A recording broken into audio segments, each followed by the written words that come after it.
ආයුබෝවන් මගේ YouTube නාලිකාව සඳහා ඔයාව ඉතා සාදරයෙන් ආදරයෙන් ගෞරවයෙන් පිළිගන්නවා. අද මම කතා කිරීමට බලාපොරොත්තු වෙන්නේ වර්තමානයේ ලංකාවේ ජනතාව අතර වැඩි වශයෙන් කතා බහට ලක් වෙලා තිබෙන සහල් අර්බුදය පිළිබඳව. මේ සහල් අර්බුදය අද ඇතිවෙච්ච දෙයක් නෙවෙයි. අවුරුදු 20ක 30ක ඉතිහාසයේ ඉඳලා පාලකයන්ගේ රජයේ නිලධාරීන්ගේ ආශිර්වාද මැද ක්‍රමිකව වර්ධනය වෙලා අද වන විට මාෆියාවක් බවට පරිවර්තනය වෙච්ච ගැටලුවක්.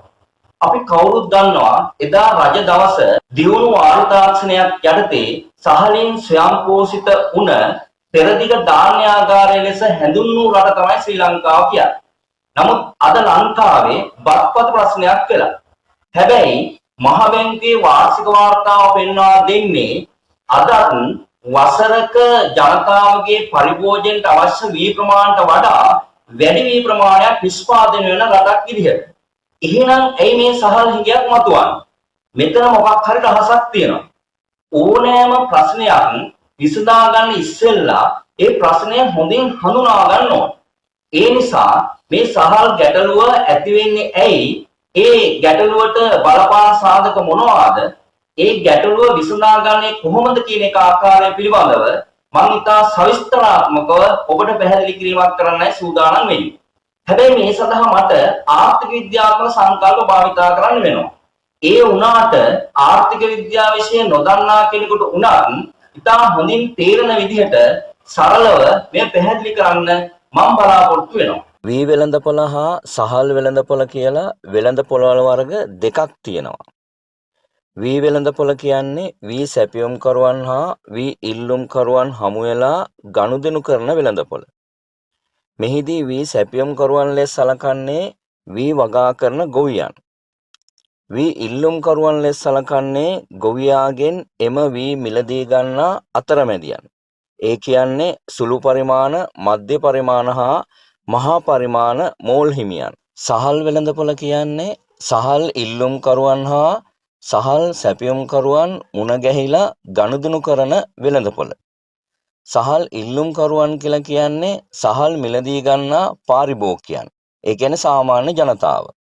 සහල් සැපියුම්කරුවන් කියලා කියන්නේ වී මිලදී අරගෙන ඒ වී සහල් කරලා අලෙවි කරන සුළු පරිමාණ, මධ්‍ය පරිමාණ හා මහා පරිමාණ මෝල් හිමියන්, ඒ වගේම තොග වෙළෙන්දන්, ඒ වගේම සිල්ලර වෙළෙන්දන් යන සියලු දෙනා. මෙම වෙළඳපොළවල් දෙක අතර එකට බැඳුණු සම්බන්ධතාවයක් තියෙන්නේ. වී වෙළඳපොළ මත තමයි සහල් වෙළඳපොළ රඳා පවතින්නේ. ඒ කියන්නේ වී කිලෝ එකක මිල ඉහළ යනකොට සහල් කිලෝ එකක මිලත් ඉහළ යනවා. වී වල මිල අඩු වෙනකොට සහල් වල මිලත් අඩු වෙනවා. අපි දැන් මුලින් බලමු මෙම වෙළඳපොළවල් දෙකේ මිල ගණන් තීරණය වන ආකාරය පිළිබඳව. ඒ කියන්නේ වී වෙළඳපොලේ වී කිලෝ එකක මිල තීරණය වන ආකාරයත් සහල් වෙළඳපොලේ සහල් කිලෝ එකක මිල තීරණය වන ආකාරයත් විමසා බලමු. මෙම රූප සටහන් දෙකෙන් දැක්වෙන්නේ වී වෙළඳපොලේ හා සහල් වෙළඳපොලේ රජයේ මැදිහත් වීමක් නැතුව මිල ගණන් තීරණය වන ආකාරය. වම් පැත්තේ රූප සටහනෙන් දැක්වෙන්නේ වී වෙළඳපොලේ වී කිලෝ එකක මිල තීරණය වන ආකාරය. දකුණු පැත්තේ රූප සටහනෙන් දැක්වෙන්නේ සහල් වෙළඳපොලේ සහල් කිලෝ එකක මිල තීරණය වන ආකාරය. මේ රේඛාවෙන් දැක්වෙන්නේ වී ගොවියාගේ වී සැපයුම.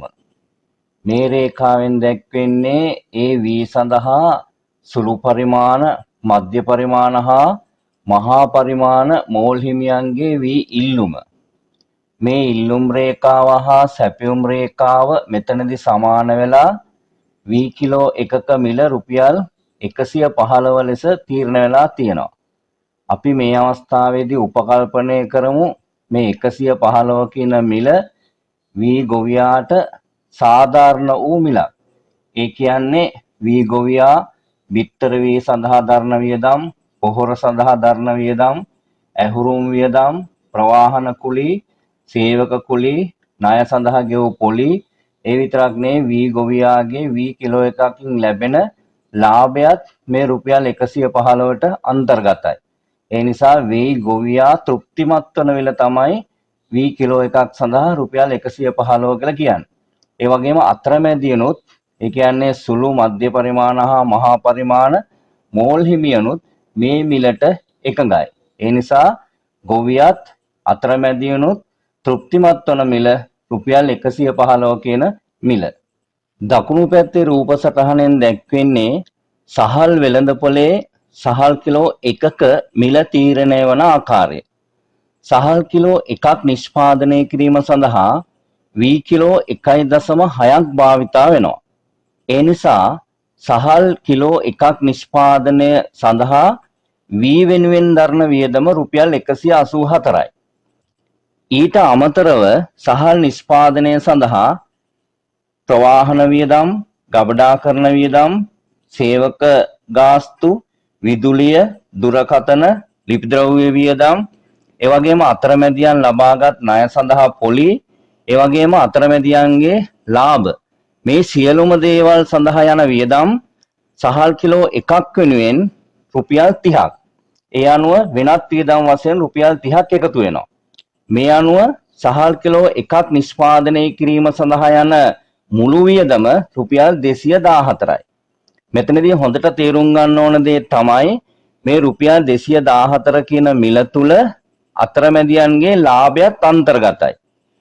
සහල් වෙළඳපොලේ මේ ඉල්ලුම් වක්‍රයෙන් දැක්වෙන්නේ සහල් මිලදී ගන්නා සහල් පාරිභෝගිකයන්ගේ ඉල්ලුම. ඒ කියන්නේ සාමාන්‍ය ජනතාවගේ සහල් සඳහා පවතින ඉල්ලුම. මේ සැපියුම් රේඛාවෙන් දැක්වෙන්නේ සුළු පරිමාණ හා මධ්‍ය පරිමාණ, ඒ වගේම මහා පරිමාණ මෝල් හිමියන්ගේ, ඒ වගේම තොග වෙළෙන්දන්ගේ හා සිල්ලර වෙළෙන්දන්ගේ සමස්ත සහල් සැපියුම. ඒ අනුව සහල් ඉල්ලුම හා සහල් සැපියුම සමාන වෙලා සහල් වෙළඳපොලේ සහල් කිලෝ 1ක මිල රුපියල් 214 කියලා තීරණය වෙනවා.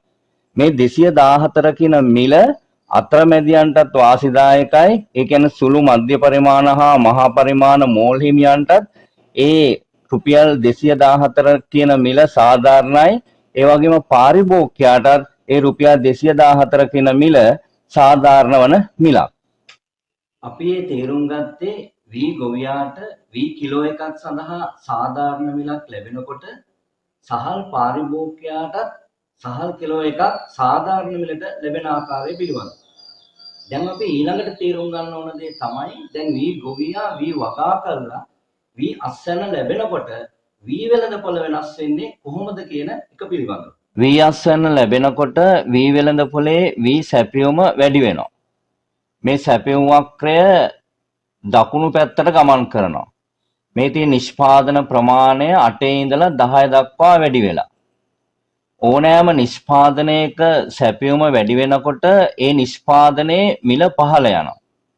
ඒ අනුව කලින් රුපියල් 115ක තිබුණු වී කිලෝ එකේ මිල දැන් රුපියල් 100 දක්වා අඩු වෙනවා. මේ රුපියල් 100 කියන මිල වී ගොවියාට සාධාරණ මිලක් නොවේ. වී ගොවියාගේ සියලුම වියදම් ආවරණය වෙලා ලාභ ලැබෙන මිල තමයි 115 කියන මිල. වී ගොවියාට නැවතත් රුපියල් 115 කියන මිල ලබා දෙන්න නම් රජයට වී කිලෝ 1ක් සඳහා සහතික මිලක් නියම කරන්න වෙනවා. වී කිලෝ 1ක් සඳහා රුපියල් 115 කියන සහතික මිල නියම කළහොත් අතරමැදියන් ඒ කියන්නේ සුළු මධ්‍ය පරිමාණ හා මහා පරිමාණ මෝල් හිමියන් වී මිලදී ගන්නේ මෙන්න මේ ප්‍රමාණය විතරයි. නමුත් මේ වන විට වී වෙළඳපොලේ වී සැපියුම 10ක ප්‍රමාණයක් කියලා පෙන්නනවා. ඒ අනුව වී වෙළඳපොලේ මෙතනින්දන් මෙන්න මෙතනට තියෙන තොගය අතිරික්ත තොගයක් වශයෙන් තියෙනවා. එතකොට රජයට සිද්ධ වෙනවා මෙන්න මේ අතිරික්ත තොගය ගොවියාගෙන් මිලදී ගන්න. එහෙම රජයේ අතිරික්ත තොගය මිලදී ගතහොත් මේ රුපියල් 115 කියන සහතික මිල යටතේ ගොවියාට සමස්ත වී තොගය අලෙවි කරගන්න පුළුවන් වෙනවා. ඒ කියන්නේ අතරමැදියන් එතකොට මේ 6ක ප්‍රමාණය මිලදී ගන්නවා. රජයේ විසින් මෙතනින්දා මෙතනට තියෙන 4ක ප්‍රමාණය මිලදී ගන්නවා. ඒ අනුව ගොවියාගේ සමස්ත වී තොගය 10ක ප්‍රමාණය අලෙවි කරගන්න ගොවියාට හැකියාව ලැබෙනවා. එහෙම වුණොත් ගොවියාට නැවතත් තමන්ගේ ලාභ ලැබෙන මිල රුපියල් 115 යටතේ සමස්ත වී තොගය අලෙවි කිරීමෙන් තෘප්තිමත් භාවයට පත් වෙන්න පුළුවන්. අපි දන්නවා පසුගිය පාලකයන් විසින් වී ගොවියාට වී කිලෝ 1ක් සඳහා සහතික මිලක් ලබා දුන්නත් එය අසාර්ථක වුණා කියලා. ඒ අසාර්ථකුනේ ඇයි කියලා හඳුනා ගන්න ඉස්සෙල්ලා අපි මුලින්ම බලමු රජයේ සහතික මිල ක්‍රමය සාර්ථක වුණොත් වී ගොවියාට වී සඳහා වැඩි මිලක් ලැබෙනකොට සහල් පාරිභෝගිකයාට අඩු මිලකට සහල් ලැබෙන්නේ කොහොමද කියලා. නැවතත් ගොවියාට සාධාරණ මිලක් ලබා දීම සඳහා රජය විසින් වී කිලෝ එකක් සඳහා රුපියල් 115ක සහතික මිලක් නියම කරනවා. එහෙම රුපියල් 115ක සහතික මිලක් නියම කරාම ඒ සහතික මිල යටතේ සුළු පරිමාණ, මධ්‍ය පරිමාණ හා මහා පරිමාණ මෝල් හිමියන් විසින් මිලදී ගන්නේ ඒකක 6ක වී තොගයක් විතරයි. මේ අතිරික්ත වී තොගය දැන් රජයට මිලදී ගන්න සිද්ධ වෙනවා. අපි හිතමු රජය විසින් මේ ඒකක 4ක තොගය මිලදී ගත්තා කියලා. ඒ අනුව දැන් සමස්ත වී තොගය වන ඒකක 10ම ගොවියා විසින් රුපියල් 115 මිල යටතේ අලෙවි කරලා තියෙනවා. ඒ කියන්නේ අතරමැදියන් ඒකක 6ක් මිලදී අරගෙන තියෙනවා, රජයේ ඒකක 4ක් මිලදී අරගෙන තියෙනවා. ඒ කියන්නේ ගොවියාගේ සමස්ත වී තොගය වන ඒකක 10 රුපියල් 115 කියන මිල යටතේ අලෙවි කරලා අවසන්. ඒ කියන්නේ දැන් ගොවියා තෘප්තිමත් භාවයට පත් වෙලා අවසන්. මේ තත්ත්වය යටතේ පාරිභෝගිකයාට සහල් සාධාරණ මිලට ලබා ගන්න පුළුවන්. මොකද දැන් වී කිලෝ එකක් රුපියල් 115 යටතේ මිලදී අරගෙන වී කිලෝ 1.6ක් යොදාගෙන සහල් නිෂ්පාදනය කරනකොට සහල් නිෂ්පාදනයේට වී සඳහා යන වියදම රුපියල් 184යි. ඒ වගේම වෙනත් වියදම් රුපියල් 30යි. ඒ අනුව සහල් නිෂ්පාදනය වෙනුවෙන් යන සමස්ත වියදම රුපියල් 214යි. ඒ කියන්නේ දැන් සහල් පාරිභෝගිකයාට සහල් කිලෝ එකක් රුපියල් 214කට ලබා දීමේ හැකියාව ලැබෙනවා. මෙහිදී සුළු පරිමාණ, මධ්‍ය පරිමාණ හා මහා පරිමාණ මෝල් හිමියන් විසින් වී කිලෝ එකක් රුපියල් 115කට මිලදී ගන්න ඉතා සාධාරණ ලාභයක් යටතේ සහල් නිෂ්පාදනය කළා අලෙවි කරනවා කියන උපකල්පනය යටතේ තමයි සහල් කිලෝ එකක් රුපියල් 214කට වෙළඳපොලේ අලෙවි කරන්න පුළුවන් කියලා මා ප්‍රකාශ කරන්නේ. අපි ඒ හඳුනාගත්තේ රජය විසින් සහතික මිලක් නියම කරාට පස්සේ වෙළඳපොලේ වැඩිපුර පවතින වී තොගය රජය විසින් මිලදී ගත්තාම වී ගොවියාටත් සහල් පාරිභෝගිකයාටත් ප්‍රතිලාභ ගලා යන ආකාරය පිළිබඳව. ඔන්න දැන් තමයි ප්‍රශ්නේ මතුවෙන්නේ.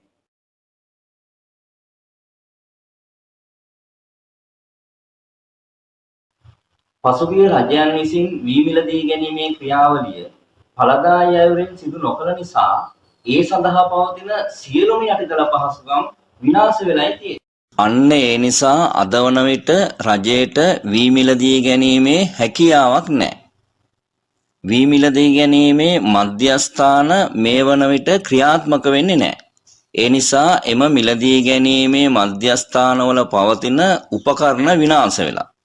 ඒ වගේම වී මිලදී ගැනීම සඳහා වෙන්නුණු නිලධාරීන් හා සේවකයන් මේ වන විට නැහැ.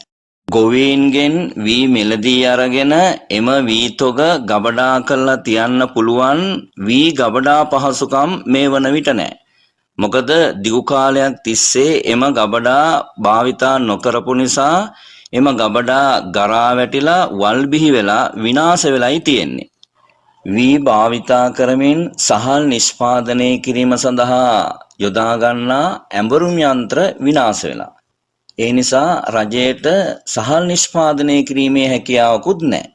ගබඩාවන් භාවිතා කළ නොහැකි තත්ත්වයක පවතින නිසා රජයට සහල් තොග ගබඩා කර තැබීමේ හැකියාවකුත් නැහැ. ඒ වගේම මිලදීගත් වී තොග ගබඩාවලට රැගෙන එන්න නිෂ්පාදනය කරන සහල් රට පුරා බෙදා හරින්න ප්‍රමාණවත් ප්‍රවාහන පහසුකම් රජය සතු නැහැ. පහුගිය දවස්වල රජයේ අමාත්‍යවරයෙක් ප්‍රකාශ කළා වී අලෙවි මණ්ඩලය සතුව දැනට තිබෙන්නේ 1 ලොරියක් පමණයි කියලා. සහල් අලෙවිය සඳහා ප්‍රමාණවත් වෙළඳසැල් සංඛ්‍යාවක් රජය සතු නැහැ. සතෝ සහ සම්පකාර කඩසාප්පු නාගරික මට්ටමින් යම් ප්‍රමාණයක් තිබුණත් ග්‍රාමීය මට්ටමින් කොහෙත්ම එම වෙළඳසැල් ප්‍රමාණවත් පරිදි දක්නට ලැබෙන්නේ නැහැ. වී මිලදී අරගෙන සහල් නිපදවා බෙදා හැරීමේ ක්‍රියාවලිය සඳහා විශාල පිරිවැයක් දරන්න සිද්ධ වෙනවා. ඒ සඳහා අවශ්‍ය මුදල් රාජ්‍ය අයවැය ලේඛනයෙන් මේ වන විට වෙන් වෙලා නැහැ. ඒ වගේම අපි හොඳින් තේරුම් ගන්න ඕන දේ තමයි මේ කිසිම ගැටලුවක් කෙටි කාලීනව විසඳා ගන්න හැකියාවක් නොමැති බව. මම මේ ඉදිරිපත් කළේ පසුගිය දශක 4ක පමණ කාලය තුල පැවති තත්ත්වය හා අද වන විට පවතින තත්ත්වය. ඔබ පොඩ්ඩක් මතක් කරලා බලන්න හොඳින්. පසුගිය රජයන් විසින් ගොවියන්ට වී සඳහා සහතික මිලක් නියම කරාම ගොවියෝ ඉතා සතුටින් තමන්ගේ වී අස්වැන්න ට්‍රැක්ටරවල පුරවාගෙන වී මිලදී ගැනීමේ මධ්‍යස්ථානවල පෝලිමේ හිටියා. හැබැයි වී මිලදී ගැනීමේ මධ්‍යස්ථාන වහයි. නිලධාරීන් නැහැ. ගොවියෝ උද්ඝෝෂණය කරා. තමන්ගේ වී තොග පාරේ ගිනි තිබ්බා. සමහර ගොවියෝ වහබීලා මැරුණා. එහෙනම් මේ தත්ත්වය යටතේ වී සඳහා සහතික මිල නියම කරනවා කියන්නේ ප්‍රවෘත්තියක් විතරයි. ඒ මහ පොළොවේ යථාර්ථයක් නෙවෙයි. හොඳයි. දැන් අපි දන්නවා රජයට වී මිල දීගෙන සහල් නිපදවා බෙදා හැරීමේ හැකියාවක් නැහැ. ඒ කියන්නේ සහතික මිල ගොවියාට ලබා දීමේ හැකියාවක් නැහැ.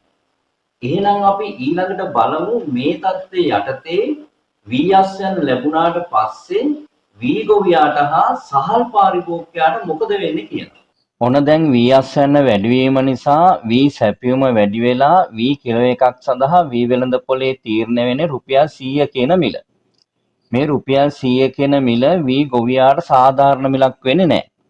වී ගොවියාට ලාභ ලැබෙන මිල වෙන්නේ වී කිලෝ එකක් සඳහා රුපියල් 115 කියන මිල. මේ අවස්ථාවේදී රජය සහතික මිල ක්‍රියාත්මක නොකරන නිසා රජය මේ වෙළඳපොළට මැදිහත් වෙන්නේ නැහැ. ඒ නිසා සමස්ත වී තොගයම දැන් රුපියල් 100 කියන මිල යටතේ සුළු පරිමාණ, මධ්‍ය පරිමාණ හා මහා පරිමාණ මෝල් හිමියන් විසින් මිලදී ගන්නවා. ඒ කියන්නේ වී ගොවියන්ට තමන්ගේ වී තොගය සම්පූර්ණයෙන් විකුණන්න වෙන්නේ තමන්ට පාඩු සහිත මිලකට. ඒ කියන්නේ සහතික මිලක් ක්‍රියාත්මක නොවන අවස්ථාවේදී අස්වැන්න වැඩි වුණොත් වී ගොවියාට අසාධාරණයි. හැබැයි දැන් අතරමැදියන් විසින් සාධාරණ විදිහට වෙළඳාම සිදු කරන්නේ නම් කලින්ට වඩා අඩු මිලකට පාරිභෝගිකයන්ට සහල් ලබා දෙන්න පුළුවන්. මොකද කලින් රුපියල් 115ට ගත්ත වී කිලෝ එක දැන් ලබා ගන්න රුපියල් 100ට. ඒ නිසා සහල් කිලෝ එකක් සඳහා වී වෙනුවෙන් යන වියදම රුපියල් 160යි. වෙනත් වියදම් 30 එකතු වුණාම දැන් සහල් කිලෝ එකක් නිෂ්පාදනය කිරීමේ සම්පූර්ණ වියදම රුපියල් 190යි. ලාභයත් අන්තර්ගතයි. ඒ නිසා දැන් කලින් රුපියල් 214ට ලබා දුන්න සහල් කිලෝ එක රුපියල් 190ට ලබා දීමේ හැකියාව අතරමැදියන්ට ලැබෙනවා. ඔන්න දැන් තමයි අපේ විග්‍රහයේ වැදගත්ම තැන තියෙන්නේ.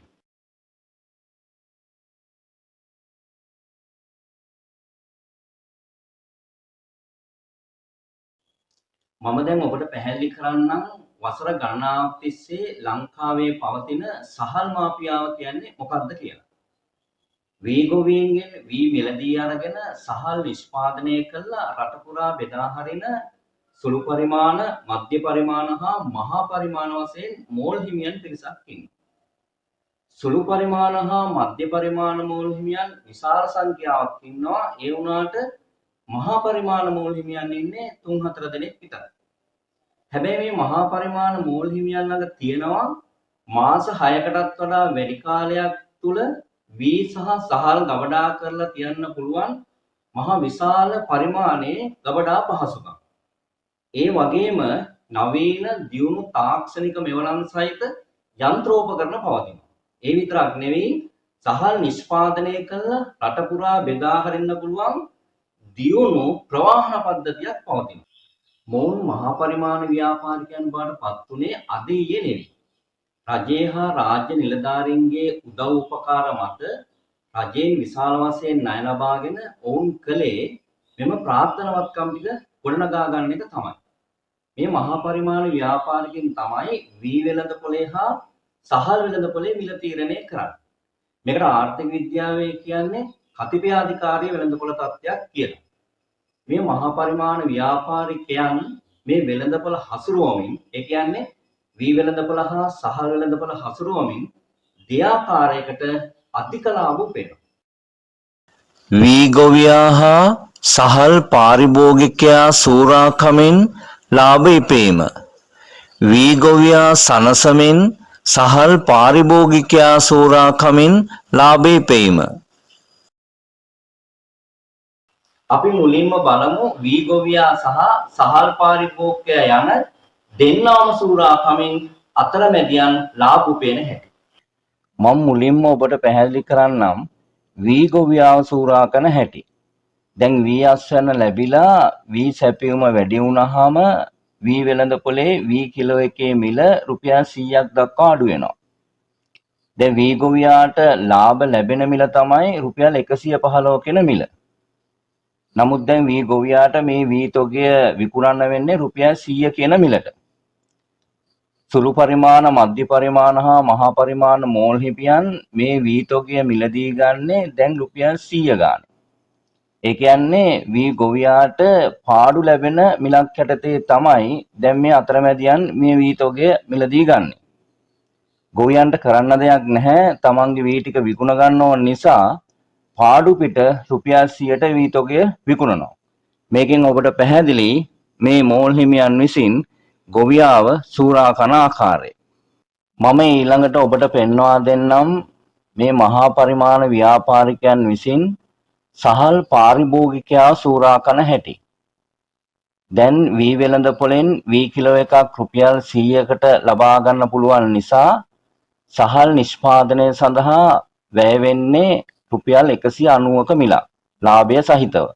ඒ නිසා සහල් කිලෝ එකක් දැන් රුපියල් 190ට පාරිභෝගිකයන්ට ලබා දෙන්න පුළුවන්. නමුත් මේ මහා පරිමාණ ව්‍යාපාරිකයන් සහල් කිලෝ එකක මිල සටහන් කරලා වෙළඳපොළට එවන්නේ රුපියල් 240 වැනි මිලකට. මා මේ 240 කියන මිල සටහන් කරේ අද පවතින මිල ගණන් සැලකිල්ලට අරගෙන. 240ට අමතරව රුපියල් 250, 260, 270 වගේ මිල ගණන් වලටත් අද වෙළඳපොලේ සහල් අලෙවි වෙනවා. ඒ අනුව ඔබට පැහැදිලි 190ට දෙන්න පුළුවන් සහල් කිලෝ එක ඉතා වැඩි මිලකට මේ මහා පරිමාණ ව්‍යාපාරිකයන් විසින් වෙළඳපොලේ අලෙවි කරනවා කියලා. ඇත්තටම වෙළඳපොලේ මේ සහල් වල මිල තීරණය වෙලා තින්නේ ඉල්ලුම සැපයීම අනුව නෙවෙයි, මහා පරිමාණ ව්‍යාපාරිකයන් විසින් හිතා මතා තමයි මේ අධික මිලක් සහිතව මේ වෙළඳපොලේ සහල් කිලෝ එකක් අලෙවි කරන්නේ. මොකද සාමාන්‍යයෙන් කතිපයාධිකාරී වෙළඳපොළ තත්ත්වයක් යටතේ ආයතන කිහිපයක් විසින් මිල තීරණය කරන නිසා මහා පරිමාණ ව්‍යාපාරිකයන් දෙතුන් දෙනාට පුළුවන් මේ සහල් කිලෝ එකේ මිල ඉහළ මට්ටමකට අරන් ඇවිල්ලා අධික ලාභ උපයන්න. හොඳයි. අපි ඊළඟට බලමු වී ගොවියාව සූරා කන්නේ නැතුව, ඒ කියන්නේ වී ගොවියාව සනසමින් පාරිභෝගිකයාව පමණක් සූරා කමින් මේ අතරමැදියන් විසින් ලාභ උපයන හැටි. මෙන්න බලන්න මේ මහා පරිමාණ ව්‍යාපාරිකයන් විසින් වී ගොවියාව සනසන ආකාරය. දැන් වී අස්වැන්න ලැබිලා වී සැපයීම වැඩි වෙලා වෙළඳපොලේ වී කිලෝ එකක මිල රුපියල් 100ට අඩු වෙලා තියෙනවා. ඒ වෙලාවේදී මහා පරිමාණ ව්‍යාපාරිකයන් විසින් වී ගොවියා ළඟට ගිහිල්ලා වී කිලෝ එක රුපියල් 125 කියන මිලට මිලදී ගන්නවා. දැන් ගොවියාට 115 කියන මිල ලැබුණත් ලාභ ලැබෙනවා.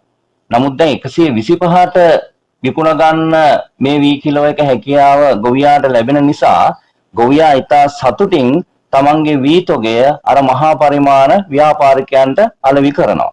මෙහිදී මේ මහා පරිමාණ ව්‍යාපාරිකයා පෙළඹෙන්නේ කොහොම හරි වී ගොවියාව සතුටු කරලා මේ වී තොගය තමන්ගේ ගබඩාවලට ලබා ගන්න. මීට අමතරව ගොවියාව සතුටු කරන්න ගොවියාට බිත්තර වී පොහොර පහසුකම් ලබා දෙන්න, ඒ වගේම ණය පහසුකම් ලබා දෙන්න මේ මහා පරිමාණ ව්‍යාපාරිකයන් නිරන්තරයෙන් පෙළඹෙනවා.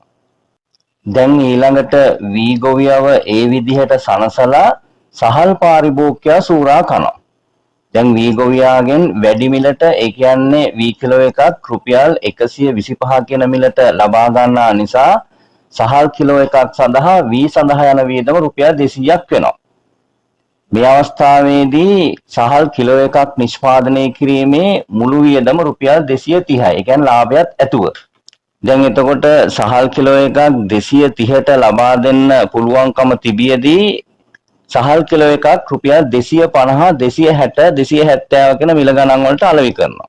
එතනදී ඔබට පැහැදිලි වෙනවා සහල් පාරිභෝගිකයා සූරාකමින් මහා පරිමාණ ව්‍යාපාරිකයන් ලාභ උපයන ආකාරය. ඔබට දැන් හොඳටම පැහැදිලි වෙන්න ඇති මේ සහල් මාපියාව කියන්නේ මොකක්ද කියලා. එතකොට මේ සහල් මාපියාවෙන් රටේ ජනතාව බේරගන්න බැරිද? පුළුවන්. මම ඔබට දැන් පැහැදිලි කරන්නම් සහල් අර්බුදය විසඳගන්නේ කොහොමද කියලා.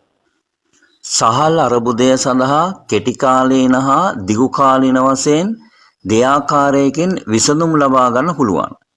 කෙටි කාලීන විසඳුම් කියලා කියන්නේ මාස කිහිපයක් සඳහා ඒ කියන්නේ මාස 2-3ක් තුල ලබා ගන්න පුළුවන් తాවකාලික විසඳුම්.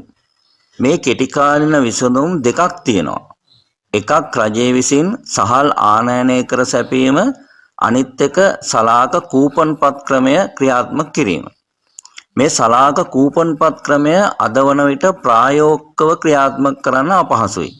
මොකද ඒ මගින් කරන්නේ මිනිසුන්ගේ සහල් පරිභෝජනය සීමා කරන්න ක්‍රියාමාර්ග ගන්න එක. සිරිමාවෝ බණ්ඩාරනායක මැතිණියගේ රජයේ යටතේ එම ක්‍රමය ක්‍රියාත්මක කරා එදා අසාර්ථක වුණා. අද වන විට එය කොහෙත්ම ක්‍රියාත්මක කරන්න බෑ. එහෙනම් සහල් අර්බුදයට කෙටි කාලිනව ගන්න පුළුවන් එකම විසඳුම සහල් ආනයනය කිරීම පමණයි. දිගු කාලින විසඳුම් තේරුම් ගන්න කලින් අපි බලමු සහල් ආනයනය කරලා කෙටි කාලීනව මෙම ප්‍රශ්නය විසඳාගන්නේ කොහොමද කියලා. මෙහිදී සිදුවන්නේ දැන් මහා පරිමාණ ව්‍යාපාරිකයන් විසින් සහල් කිලෝ එකක් සඳහා ඉහළ මිලක් තීරණය කරලා තියෙන වෙලාවක ඒ මිල පාරිභෝගිකයන්ට පීඩාකාරී වන නිසා රජය විසින් ඊට වඩා අඩු මිලකට සහල් ආනයනය කරලා අලෙවි කිරීම. අපි බලමු රජය සහල් ආනයනය කරලා අලෙවි කිරීමෙන් මෙම ගැටලුව විසඳාගන්නේ කොහොමද කියලා. අපි හිතමු දැන් දේශීය සහල් වෙළඳපොලේ සහල් කිලෝ එකක් රුපියල් 240කට අලෙවි වෙනවා කියලා. 240 විතරක් නෙවෙයි 250 260 270 වගේ ඉහළ මිල ගණන් වලට තමයි අලෙවි වෙන්නේ. අපි හිතමු 240ට අලෙවි වෙනවා කියලා. දැන් මේ 240 කියන මිල පාරිභෝගිකයාට පීඩාකාරී මිලක්. ඒ නිසා දැන් රජය මැදිහත් වෙලා මේ පාරිභෝගිකයන්ට මේ සහල් කිලෝ එක අඩු මිලකට ලබා දෙන්න තමයි සූදානම් වෙන්නේ. ඒ අනුව රජය සහල් කිලෝ එකක මිල රුපියල් 220 කියලා උපරිම මිලක් නියම කරනවා. එහෙම 220 කියලා උපරිම මිලක් නියම කරාම දේශීය සහල් සැපයුම්කරුවා සහල් සපයන ප්‍රමාණය අඩු කරනවා. ඒ කියන්නේ දැන් දේශීය සැපයුම්කරුවාගේ සහල් සැපීම අපි හිතමු මෙතන මෙට්‍රික් ටන් මිලියන 4ක ප්‍රමාණයක් කියලා. නමුත් දේශීය සහල් පාරිභෝගිකයා සහල් පරිභෝජනය සඳහා ඉල්ලනවා මෙන්න මේ ප්‍රමාණය. ඒ කියන්නේ මෙට්‍රික් ටන් මිලියන 10ක ප්‍රමාණයක්. එතකොට දැන් දේශීය පාරිභෝගිකයාගේ සහල් පරිභෝජන අවශ්‍යතාවය ඉටු කරන්න තවත් සහල් මෙට්‍රික් ටන් මිලියන 6ක ප්‍රමාණයක් අඩුයි. මෙන්න මේ හිඟ ප්‍රමාණය තමයි දැන් රජයට ආනයනය කරන්න සිද්ධ වෙන්නේ. එහෙනම් දැන් රජය ආනයනය කරන්න ඕනේ මේ 4 ඉඳලා 10 දක්වා තියෙන මෙට්‍රික් ටන් මිලියන 6ක ප්‍රමාණය. අපි හිතමු රජය මෙන්න මේ ප්‍රමාණය දැන් ආනයනය කරා කියලා. එහෙනම් දැන් 220 කියන මිල යටතේ දේශීය සහල් සැපයුම්කරුවා සහල් මෙට්‍රික් ටන් මිලියන 4ක ප්‍රමාණයක් සපයනවා. දැන් රජය විසින් ආනයනය කළා මෙට්‍රික් ටන් 6ක ප්‍රමාණයක් සපයනවා. ඒ අනුව සමස්ත වෙළඳපොලේ සහල් තොගය තියෙනවා මෙට්‍රික් ටන් මිලියන 10ක ප්‍රමාණයක්. ඒ කියන්නේ පාරිභෝගිකයා ඉල්ලන හාල් තොගය දැන් වෙළඳපොලේ තියෙනවා. ඒ කියන්නේ සහල් හිඟයකින් තොරව දැන් වෙළඳපොලේ මිලදී ගන්න හැකියාව තියෙනවා. ඒ කියන්නේ 220 මිල යටතේ පාරිභෝගිකයට සහල් මිලදී ගන්න පුළුවන්. එහෙනම් දැන් පාරිභෝගිකයට සහනයක් ලැබෙනවා. මෙලෙස සහල් ආනයනය කිරීම නිසා වී ගොවියාට බලපෑමක් සිද්ධ වෙන්නේ නැහැ. මොකද වී අස්වැන්න ලබා ගන්නා කාලයේදී මේ විදිහට සහල් ආනයනයක් සිද්ධ වෙන්නේ නැහැ. මේ සහල් ආනයනය සිද්ධ වෙන්නේ වෙළඳපොලේ සහල් හිඟයක් පවතින විට සහල් හිඟය මගහරවා ගැනීම සඳහා පමණයි. ඒකින් වෙන්නේ සහල් පාරිභෝගිකයාට යම් සහනයක් ලැබීමයි. ඒ වගේම මෙහෙම සහල් ආනයනය කළා අලෙවි කළා කියලා සහල් මාෆියාව බිඳ දාන්නත් බෑ. සහල් මාෆියාව බිඳ දාන්න පුළුවන් වෙන්නේ දිගු කාලින ක්‍රියාමාර්ග වලින් පමණයි. සහල් අර්බුදය විසඳා ගැනීම සඳහා කෙටි කාලීනව ගන්න පුළුවන් හොඳම ක්‍රියාමාර්ගය තමයි රජය විසින් සහල් ආනයනය කර බෙදා හැරීම. ඒ වුණාට මේ අවස්ථාවේදී රජය ආයෙත් අසරණ වෙනවා. ඇයි මම මෙහෙම කියන්නේ? සහල් ආනයනය කිරීම සඳහා අවශ්‍ය වියදම් දැරීමට රජයේ මුදල් ප්‍රතිපාදන වෙන් වෙලා නැහැ. ඒ විතරක් නෙවෙයි ආනයනය කරන සහල් ගබඩා කරලා තියන්න පුළුවන් ගබඩා පහසුකම් රජයේ සතුව මේ වන විට නැහැ. රට පුරා ඒ සහල් බෙදා හරින්න පුළුවන් ප්‍රවාහන ජාලයක් රජයේ සතුව නැහැ. ඒ විතරක් නෙවෙයි සතොස සම්පකාර වෙළඳසැල් ප්‍රමාණවත් ආකාරයෙන් රජයේ සතුව නැහැ. එහෙනම් රජයට සහල් ආනයනය කළ බෙදා හැරීමේ හැකියාවක් මේ වන විට නැහැ. එහෙනම් දැන් මොකද කරන්නේ? දැන් රජයට ගන්න පුළුවන් තව එකම එක ක්‍රියාමාර්ගයක් තියෙනවා. සහල් ආනයනය පෞද්ගලික අංශයට පැවරීම. අපි හිතමු මේ සහල් ආනයනය පෞද්ගලික අංශයට පැවරුවා කියලා. දැන් මේ සහල් ආනයනය කිරීමේ හැකියාව තියෙන්නේ කාටද? සහල් ආනයනය කිරීම සඳහා යන මේ මහා විශාල වියදම දරන්න පුළුවන් ඒ වගේම ආනයනය කරන සහල් ටික ගබඩා කිරීමේ පහසුකම් පවතින ඒ සහල් රට පුරා බෙදා හැරීමට හැකි ප්‍රවාහන ජාලයක් සතු අර මහා පරිමාණ ව්‍යාපාරිකයන්ටම තමයි දැන් මේ අවස්ථාවත් හිමි වෙන්නේ. දැන් ඔවුන් ඒ ආනයනය කරන සහල් වලුත් අධික ලාභයක් උපය ගන්න පෙළඹෙනවා. මොකද දැන් ඉන්දියාවේ සහල් අඩු මිලට ආනයනය කරන්න පුළුවන්. දැන් ඒ අඩු මිලට ආනයනය කරා කියලා ඒ ආනයනකරුවන් පාරිභෝගිකයන්ට අඩු මිලට සහල් දෙන්නේ නැහැ. වැඩි ලාභයක් තියාගෙන තමයි ඒ ආනයනික සහල් විකුණන්න පෙළඹෙන්නේ. දැන් රජය මේ වැඩි ලාභය පාලනය කරන්න ආනයනික සහල් මත බද්දක් පනවා. දැන් මේ බද්ද පැනීම නිසා ආනයනකරුවන්ට අධික ලාභ ලබන්න බැරි නිසා ආනයනකරුවෝ බද්ද අඩු කරන්න කියලා කෑ ගහනවා. බද්ද අඩු කරේ නැති වුනහම වැඩි මිලට සහල් ටික අලෙවි කරන්න පටන් ගන්නවා. ආනයනිකරු සහල් සමහරවට හංගන්න පෙළඹෙනවා. වෙළඳ පොලේ සහල් හිඟයක් ආයමත් ඇති වෙනවා. පාරිභෝගිකයෝ සහල් නැහැ කියලා කෑ ගහනවා. ඒ වගේම ආනයනය කරපු සහල් පරිභෝජනය කරන්න බෑ කියනවා. දැන් ඔබට පැහැදිලිද ප්‍රශ්නය ආයමත් පරණ තැනටම ගිහින් නැවතුණා කියලා?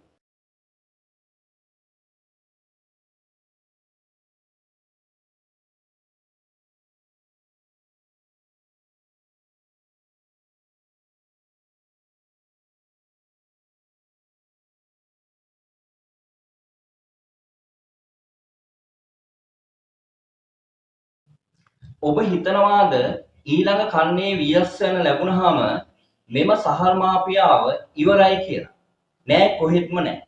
මොනතරම් ඉහළ වියස්සනක් ලැබුණත් වී ගොවියාට ඉහළ සහතික මිලක් ලබා දුන්නත් ඒ වගේම සහල් සඳහා උපරිම මිල නියම කළත් පෞද්ගලික අංශයට සහල් ආනයනය කළා බෙදා හරින්න ඉඩ දුන්නත් කෙටි කාලීනව මෙම ගැටලුව විසඳන්න බෑ. ඒ වගේම වර්තමාන රජය මෙම ගැටලුවට කොහෙත්ම වගකිව යුතු නැහැ.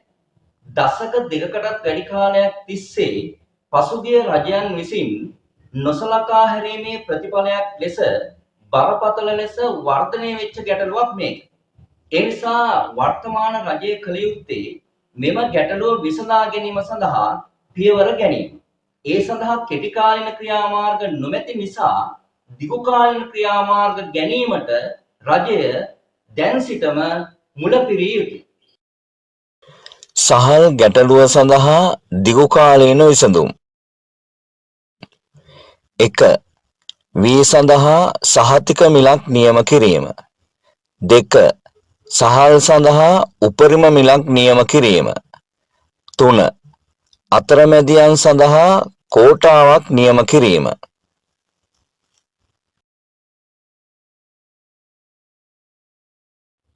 දිගුකාලීන ක්‍රියාමාර්ග කියන්නේ රජයේ ආර්ථික සැලසුම්. එම නිසා මෙම ගැටලුව විසඳා ගැනීමට රජය අවම වශයෙන් අවුරුදු 2ක සැලැස්මක්වත් ක්‍රියාත්මක කළ යුතුයි.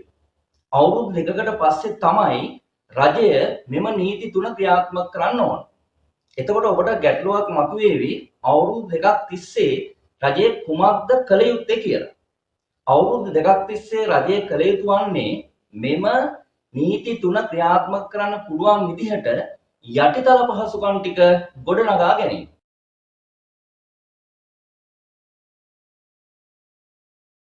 මෙන්න මේ පහසුකම් ටික රජය මුලින්ම සංවර්ධනය කරගන්න ඕන. පළවෙනි එක ගබඩා පහසුකම් ඇති කර ගැනීම. අඩුමතරමින් මාස 6ක කාලයක් සඳහාවත් වී හා සහල් ගබඩා කරලා තබා ගන්න පුළුවන් ගබඩා පහසුකම් රජය ඇති කරගන්න ඕන. ඒ සඳහා වී අලෙවි මණ්ඩලය සතුව පවතින දැනට භාවිතා නොකරන ගබඩාවන් පිළිසකර කළා සකස් කරගන්න ඕන. අවශ්‍ය වුණොත් අලුත් ගබඩා පහසුකම් ඇති කර ගැනීමට රජයේ අවධානය යොමු වෙන්න ඕන. දෙවැනි එක යන්ත්‍රෝපකරණ ගොඩනගා ගැනීම. ගොවීන්ගෙන් මිලදී ගන්නා වී මගින් සහල් නිෂ්පාදනය කරන්න යන්ත්‍රෝපකරණ ටික ගොඩනගා ගන්න ඕන. ඒ සඳහා දැනට භාවිතා නොකරන යන්ත්‍රෝපකරණ අලුත් වැඩියා කරලා භාවිතා කරන්න පුළුවන් ආකාරයට සකස් කරගන්න ඕන. ඊට අමතරව දියුණු නවීන පහසුකම් සහිත යන්ත්‍රෝපකරණ මේ සඳහා මිලදී ගන්නත් ඕන. තුන්වෙනි එක බෙදා හැරීමේ යාන්ත්‍රණයක් නිර්මාණය කරගන්න ඕන.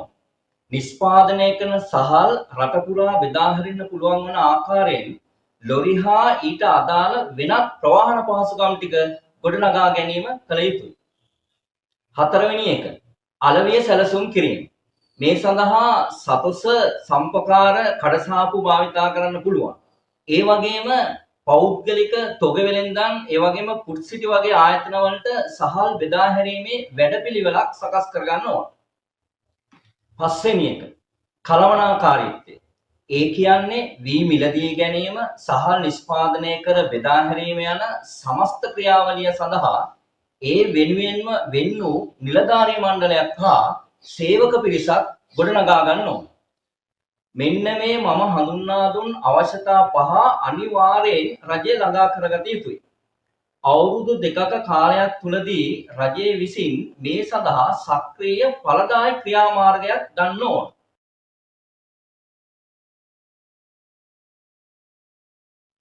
ඔන්න මේ විදිහට කටයුතු කළහොත් වසර දෙකකට පස්සේ රජයේ සතුව මෙන්න මේ යටිතල පහසුකම් ටික තියෙනවා. ප්‍රමාණවත් ගබඩා පහසුකම් පැවතීම, නවීන දියුණු යන්ත්‍රෝපකරණ පැවතීම, ජාතික මට්ටමේ බෙදා හැරීමේ ප්‍රවාහන ජාලයක් පැවතීම, රට පුරා ව්‍යාප්ත වූ සතොස සමුපකාර වෙළඳසැල් පැවතීම, සක්‍රීය කළමනාකාරීත්වයක් ක්‍රියාත්මක වීම. ඔන්න දැන් රජයට පුළුවන් මේ සහල් මාෆියාවට ඍජුවම පහර දෙන්න. හැබැයි ඒ සඳහා රජය මේ බරාවි තුන එකවර භාවිතා කරන්න ඕන.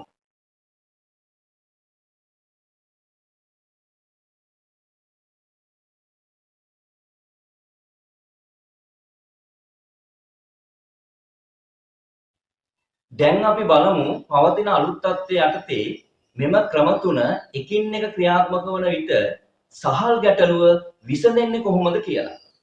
දැන් රජයට පුළුවන් වී ගොවියාට සහතික මිලක් ලබා දීලා වී ගොවියාව සූරා කෑමෙන් ආරක්ෂා කරගන්න. දැන් අපි හිතමු ඒ වන විට වී වෙළඳ පොලේ වී අස්වැන්න ලැබිලා වී සැපීම වැඩි වෙලා වී කිලෝ එකක් රුපියල් 120ට තීරණය වෙලා තියෙනවා කියලා. දැන් වී ගොවියාට මේ මිල ප්‍රමාණවත් නැතිනම් රජය වී ගොවියාට වී කිලෝ එකක් සඳහා 140ක සහතික මිලක් ලබා දෙනවා. දැන් එහෙම සහතික මිලක් ලබා දුන්නාම පෙර පරිදිම අර සුළු පරිමාණ, මධ්‍ය පරිමාණ හා මහා පරිමාණ වී මෝල් හිමියන් විසින් වී ඉල්ලුම් කරන ප්‍රමාණය අඩු කරනවා. මෙන්න මේ ප්‍රමාණය දක්වා අඩු වෙනවා. දැන් එතකොට වෙළඳ පොලේ අතිරික්ත වී තොගයක් තියෙනවා මෙච්චර ප්‍රමාණයක්. ඒ අතිරික්ත වී තොගය දැන් රජයට පහසුවෙන් මිලදී ගන්න පුළුවන්. මොකද දැන් රජයට ප්‍රවාහන පහසුකම් දෙනවා, ගබඩා පහසුකම් තියෙනවා. ඒ නිසා රජය දැන් මේ අතිරික්ත වී තොගය මිලදී ගන්නවා. ඒ අනුව 140 කියන සහතික මිල යටතේ අතරමැදියන් මෙට්‍රික් ටොන් 6ක ප්‍රමාණය මිලදී ගන්නකොට රජය විසින් වෙළඳපොලේ තියෙන අතිරික්ත වී තොගය ඒ කියන්නේ මෙට්‍රික් ටොන් 4ක ප්‍රමාණය මිලදී ගන්නවා. ඒ අනුව වී ගොවියාගේ සමස්ත වී තොගය 140 කින මිල යටතේ අලෙවි වෙලා වී ගොවියාට සාධාරණ මිලක් ලැබෙනවා. ඔන්න දැන් මේ ගොවියාට ලාභ ලැබෙන පරිදි ඉහළ මිලක් ලබා දුන්නා. දැන් රජයට පුළුවන් සහල් පාරිභෝගිකයන්ට අඩු මිලට සහල් ලබා දෙන්න. මොකද දැන් රජයේ සතුව ගබඩා කරගත්ත වී තොගයක් තියෙනවා. එම වී මගින් සහල් නිෂ්පාදනය කරලා රජයේ සතොස සමුපකාර වෙළඳසල් හරහා රට පුරා අලෙවි කරන්න පුළුවන්. ඊට අමතරව පෞද්ගලික තොග වෙළෙන්දන්ට එම සහල් ලබා දෙන්න රජයට හැකියාවක් තියෙනවා. දැන් අර මහා පරිමාණ ව්‍යාපාරිකයන්ට සහල් සඳහා ඉහළ මිලක් නියම කර ගැනීමේ අවස්ථාව ලැබෙන්නේ නැහැ. අපි බලමු රජය උපරිම පාලන මිල භාවිතා කරමින් සහල් පාරිභෝගිකයන්ට සාධාරණ මිලක් ලබා දෙන්නේ කොහොමද කියලා. වී කිලෝ එකක් සඳහා රුපියල් 140ක සහතික මිලක් පවතින විට ලාභ සහිතව සහල් කිලෝ එකක් රුපියල් 264කට නිෂ්පාදනය කරන්න පුළුවන්. මේ අවස්ථාවේදී මහා පරිමාණ ව්‍යාපාරිකයන් විසින් සහල් කිලෝ එකක් රුපියල් 300ට වෙළඳපොළට නිකුත් කරන්නේ නම් පාරිභෝගිකය ආරක්ෂා කිරීම සඳහා රජයට පුළුවන් සහල් කිලෝ එකක් සඳහා රුපියල් 265ක උපරිම මිලක් නියම කරත්.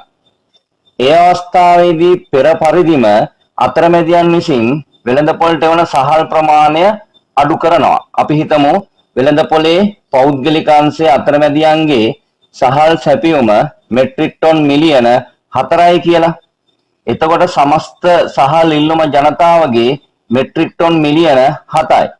දැන් ඉතුරු මෙට්‍රික් ටොන් මිලියන 3ක ප්‍රමාණය රජයට ඍජුවම වෙළඳපොළට සපයන්න පුළුවන්. මොකද රජය විසින් දැන් නිෂ්පාදනය කරපු සහල් තොගයක් ගබඩාවල තියෙනවා.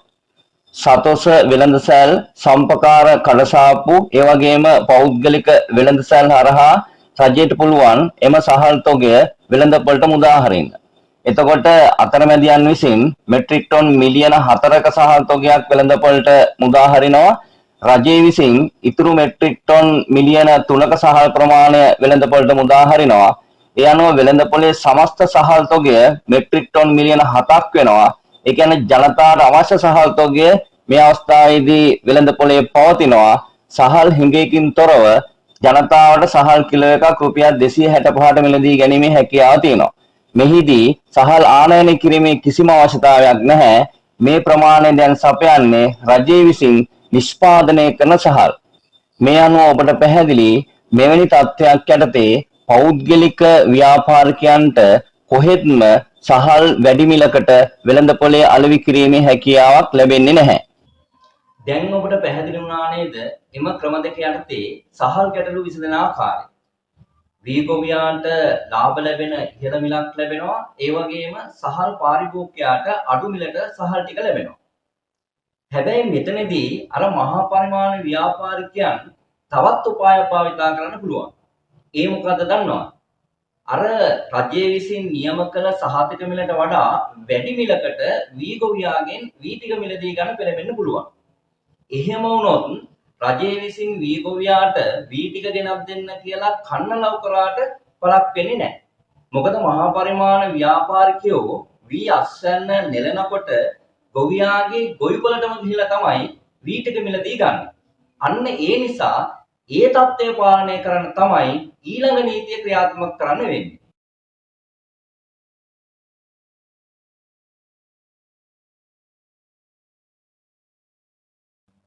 මොකද්ද මේ කෝටා ක්‍රමය කියලා කියන්නේ? මෙහිදී සිදුවන්නේ කිසියම් කන්නයකදී අතරමැදියන්ට ගොවීන්ගෙන් මිලදී ගන්න පුළුවන් උපරිම වී ප්‍රමාණය නියම කිරීම. මෝල් හිමියන් ලියාපදිංචි කළා තමන්ගේ ගබඩාවල රඳවා ගන්න පුළුවන් උපරිම වී ප්‍රමාණය මෙහිදී නියම කරනවා. එතකොට විශේෂයෙන්ම අර මහා පරිමාණ මෝල් හිමියන්ට අධික වශයෙන් වී තොග රස කර තබා ගැනීමේ හැකියාව ඇහිරිලා යනවා. හැබැයි මෙහිදී ඒ සඳහා වෙන්නුණු නිලධාරී මණ්ඩලයක් සිටින්න ඕන. ඒ නිලධාරීන් නිරන්තරයෙන්ම මේ පිළිබඳව නියාමනය කරන්න ඕන. ඒ වගේම වැඩිපුර තොග පවත්වාගෙන යන මෝල් හිමියන් සඳහා නෛතික දඬුවම් පැවණිය හැකි වන ආකාරයෙන් රජය විසින් නීති සම්පාදනය කර ගන්නත් ඕන.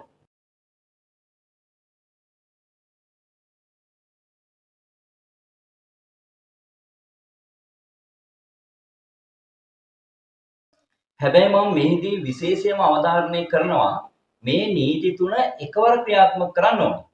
ඒ කියන්නේ වී සඳහා සහතික මිලක් නියම කිරීම, ඒ වගේම සහල් සඳහා උපරිම මිල පාලනයක් කිරීම හා අතරමැදියන් සඳහා කෝටා ක්‍රමයක් නියම කිරීම එකවර ක්‍රියාත්මක කළොත් පමණයි සහල් මාෆියාව විනාශ කළා රජයට මේ ප්‍රශ්නය සඳහා තිරසාර විසඳුමක් ලබා ගන්න පුළුවන් වෙන්නේ.